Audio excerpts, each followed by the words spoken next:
یک شعر این گویا که رجوع شما یا که از صدای دل شما من خواستم همین کتاب همین روز چاپ شد آوردم شما تقدیم میکنم. تاجیک بودن در این سرا دشوار است. حاضر تاجیک بودن مشکل شده است. همینجور یک شعر هست نامش نام ما در یادها ماند بس است. این یک نوع برداشت از یک اینترویو شما روز که میگوید که ممکن من آینده بعد 100 سال ممکن من مثل یک بخشی مثل یک آدمی که فولکلور یک آدمی که هم تو برای مردم دو تارش ایران مینواخت میگن که این سرود فلانی بود ممکن من فراموش شوم به نام سرود میموند خودم نمیمونم گفته. این یک نوع برداشت من از همون اینترویو شما.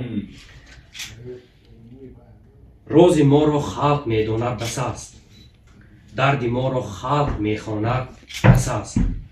نام ما را خط زدند از حجت، نام ما در یادها ماند بس است.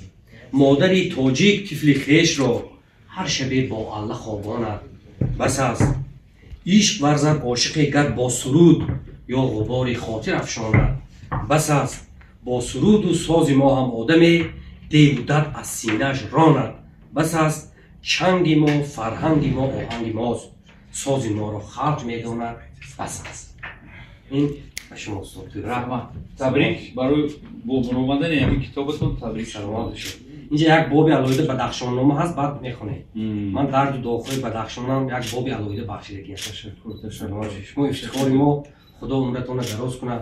سایه شما از سایه شهرچنار شما سایه شما از فرهنگ و ما صنعت ما کم نباشه. سایه‌تان باشه.